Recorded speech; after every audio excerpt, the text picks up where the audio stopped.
Hi everyone, welcome back to another episode of Blaze TV. Tonight we are joined by new forward Mathew Thompson. How are you, Matt? I'm doing well. Thanks for having me, guys. Good, good. What we like to do is just go through your career and get to know a little bit about yourself. So you're a Canadian lad and you end up in college at 21-year-old Adrian College. You're there for 4 years, what turned out to be a very successful 4 years. You won 4 regular season, 2 Harris Cup trophies. On a personal note, you were named Player of the Year in your final year. You also named Freshman of the Year, a load of personal accolades. Must have been a great time for yourself.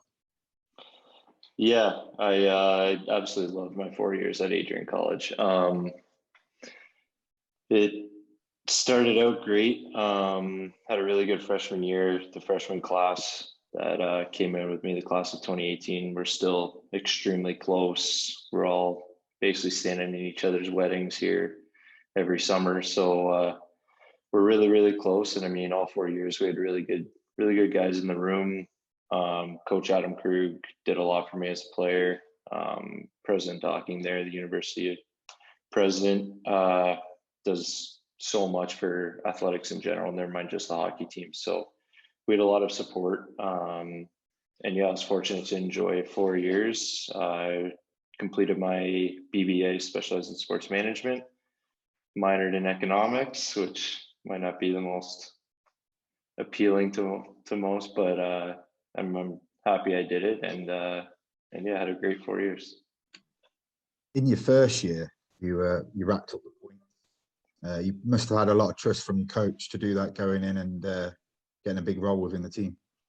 Yeah, he he actually made a all freshman line that year. It was myself, Taylor McCloy, and Kyle Brothers, and the line ended up being split up halfway through the year for other issues, but we were joined by senior Josh Rinaldi, and yeah, he gave us a lot of leadway, a lot of trust, and it was just kind of one of those years where the bounces went our way.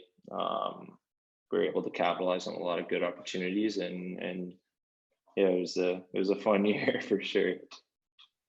From the outside looking in, the 4 years looked as though they were very successful. Did you have any like down moments with that? You know, like a bit of adversity in your young age? I mean, apart from not winning a national championship, our first year, our freshman year, we thought we had the team to do it. We faced a really good Trinity team in the Frozen Force, and yeah, they kind of took it to us in Minnesota. But we made it back there my junior year. Final Four was in Utica, and Norwich, who ended up going on to win it, beat us in overtime there. So we had some tough losses. I think all 4 years, the team that beat us in either the round of 8 or round 4 ended up winning the tournament. So that stung a bit, just because, you know, we're always so close, but we could never actually get over the final hurdle to win it all. So I guess I would say that. So your college career came to the end, and you didn't really have much time to comprehend on what actually happened, because your pro career started pretty soon, didn't it? Yeah, it happened really fast. I think we lost on like a Saturday night, and I think I was flying to Indianapolis Monday maybe. And I think I was playing that night too. So it happened extremely quick. Kind of just all along, you know, you dream of playing professional hockey, and then when the opportunity is finally presented to you, you kind of just go for it and worry about things later. So I was fortunate enough that my grades were all in good standing, where my professors were okay with me leaving. So the plan originally was to just go for, I think the ATO is 7 or 10 days or 5 games, whatever comes first. So I did that, and we were in a playoff hunt for the final spot, and they ended up offering a contract for the remainder of the season to stay for playoffs. So then the issue is completing my degree while I was playing, and like I said, my professors were great with it. I was calling into lectures, taking exams, all that kind of stuff. So I was able to finish my degree while being in Indianapolis playing and doing a playoff race. We actually ended up getting swept that year by a very good Toledo team, and I ended up making it back maybe like 2 days before we walked for graduation. So kind of a blessing in disguise, I guess, but it would have been nice to do a playoff run that year. Yeah. I'm going to put you on the spot a little bit here, saying about playoffs. Would you preferred, now you're a bit older and you can look back on junior career and pro years, would you prefer to go deeper in the playoffs with the Bulldogs or them first pro games under the belt with Indy? Oh, that's tough. I mean, professional playoffs are second to none, no matter what sport, what level, kind of thing. The atmosphere, the battles, the series, everything like that. So I don't want to take anything away from that, because playoffs are what you play for. That's the reason we all play, is to win. And when it comes down to it, that's what matters. Except those 4 years at college, you get a really close relationship with your classmates and the guys. You know, you're in class with them all day. You're living in the same house or same dorm building right next to them all day. I think about the college a lot more. I'm not sure if I can answer which I would rather have, but I think about the college one a lot more. Just because, you know, they're still my best friends to this day. And if we could look back 10, 20 years and be able to reminisce on a national championship, that'd be pretty cool. So. Well, like you said, you think about the college more, but those games in the coast must have done something, because the following season you signed your first full pro year deal and you were third in point scoring for the team. Yeah, it was really, really nice to be able to go from college. I think I played maybe like 10 or 12 games, played playoffs. You just kind of got like your feet wet a little bit before going into your rookie year. I was familiar with the coaches, familiar with the staff, everything like that. So it definitely made the transition into my rookie season a lot easier. And Coach Bernie John and Ryan McGinnis, they gave me a lot of trust as the season progressed. It was trust that, you know, I kind of had to earn or wait for. Just with professional sports, you know, it's through the ranks, and you have to kind of show that you can do it and show that you belong and whatnot. And then when the trust is given, you kind of have to run with it. So I was fortunate that they did give me good opportunities, and it ended up being a really good year for me personally that year. In 1920 season, you had a few games in the AHL with the Rock White Sox. How did that season pan out for yourself? I mean, it was obviously really cool to get American League games. You know, we did a Canada trip actually, where we went to Belleville, Toronto, Laval, and being from near the Toronto area, some of my friends, all my family, everybody like that was able to make it out to the game. So that was awesome and extremely cool. I kind of battled a really long injury that year. I think it was like my 7th game in Rockford. I blocked a shot, and I had a previous surgery on my ankle, and it ended up being like a 2 or 3 month process, I think, and had to have another surgery on it to fix it. So it was a great season. Really cool memories, you know, playing in your first American League game or playing an American League game in Toronto with all your friends and family there and stuff, but didn't really finish the way that I wanted. Yeah. saying that, and it's a common story with most of the guys. They go up and they get that injury. Yeah, you hear it quite a bit. Yeah, it's tough, and there's so many players for such few spots, kind of thing, right? So you get an opportunity, and you just always try to make the most of it and run with it, like I said. And unfortunately, injuries are a part of the game, and that's the way it goes sometimes.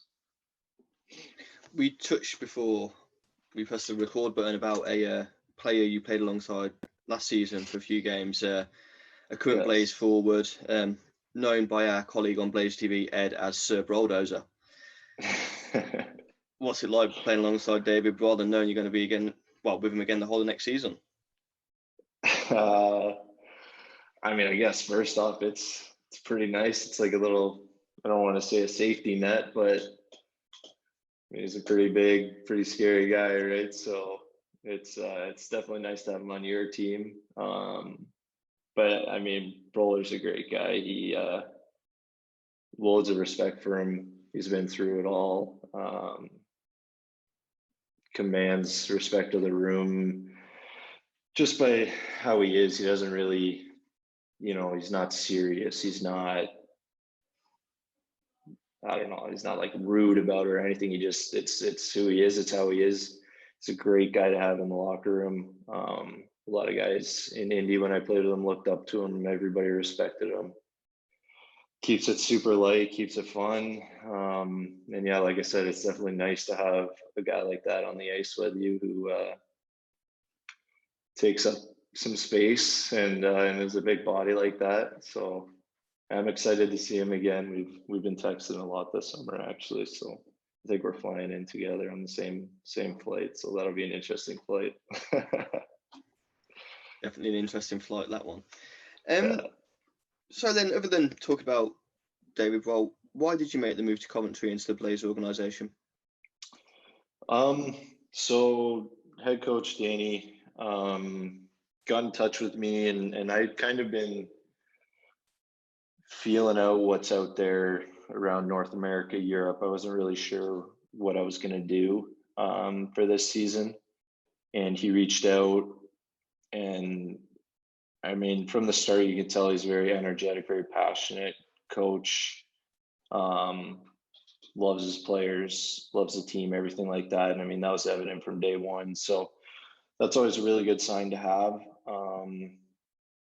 And then David Brodell and I connected again and started talking, and he just had nothing but good things to say about the city, the team, the organization, everything like that. So it wasn't a terribly difficult sell, but the only issue was coming off my surgery last year. Danny was a little hesitant with when I was going to be cleared and whatnot, which I 100% understand. So we kept an open line through summer, and he was kind of like that one guy who was always, we were upfront with each other, honest with each other, open through the whole process, and kind of like checked in through the whole process. And my family and I have always thought it says a lot to go somewhere where you're wanted and go somewhere where you feel comfortable, where you're liked and everything like that. So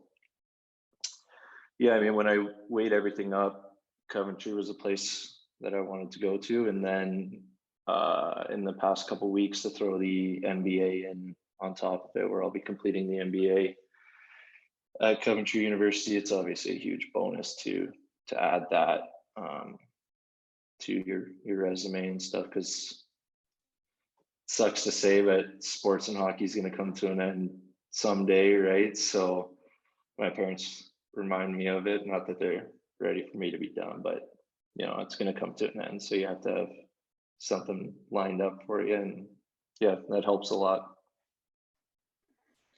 Just going back slightly on something you just mentioned about injury last season, and Scott and I were talking last night, putting some planning together, and we've seen about the injury. And was last season in a way a good season to get yourself rehabilitated? Because with the COVID protocols and there's lots of leagues not running, so there's a lot of players in a small pool.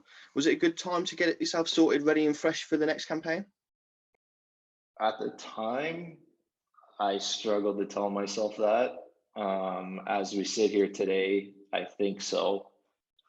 Just because it was kind of like a nagging injury that was just slowly getting worse. And my team last year and I kind of, Rockford and I kind of decided, like, it's a COVID year, there's not much happening, shut it down, fix it right now, and you'll be ready for next year kind of thing. So it sucks, obviously, when you end a season, I mean, especially after 10 games or 12 games or whatever it was. It's tough because you've had so much training in the off season and you do so much to get ready for a season. So to shut it down after 10 games, it was hard to convince myself that it was the right thing. But I mean, I feel great right now. Actually today I skated for an hour and a half, worked out for an hour and a half, did some rehab, now heading to therapy after this call and stuff. So it's busy days, making sure the body's right, but I mean, the body feels great. And like you said, it might have actually been a blessing in disguise come, this time. So, yeah. You mentioned a little while back a previous coach of yours, Adam Krug, and he described you once as a Swiss Army knife and someone who's versatile enough to play up and down the lineup in all special team situations. So from that, what can Blaze fans expect to see from yourself in Blaze colours come September? I mean, I guess, I hope exactly that. I like to play all areas of the game. I like to compete hard, face-offs, take ownership, take pride in winning face-offs. And it kind of goes from all the way back from when I was a kid with my parents and my dad. It was, play 200-foot game. That's what's going to get you to the next level. That's what's going to get you noticed, because it's kind of so hard to just be offensive or just be a goal scorer and truly have success. I mean, unless you're Ovechkin or somebody like that, it's tough, because if you go in a slump, you're not really contributing to the team now. So it was always do everything you can to help the team win, defensively, offensively, score, assists, block shots, whatever the case may be. And yeah, I've tried to carry it throughout my career. And I guess hopefully that's what they can expect. Finally, for yourself, Matthew, there's a real East Coast feel to this upcoming Elite League season. There must be a few guys around the league that you know and you're looking forward to being battled with. Yeah, like we talked about it, I'm not going to say names just yet, but yeah, I've actually been texting a few of them yesterday, and they're making jokes, asking me not to give them a minus, and they won't blow me up in the center ice or something like that. So yeah, the little rivalry's already starting, and I mean, I'm close with everybody. It'll be a lot of fun, and I think we're all on the same page when it's the actual game. It's the game at hand, and relationships kind of get pushed aside and pick them back up after the game kind of thing. So we're excited. I'm excited. I love those little competitive games within the game. That's brilliant. Well, I just want to thank you for joining us, Matthew, and we'll look forward to seeing you come September. Right on. Thanks for having me, guys.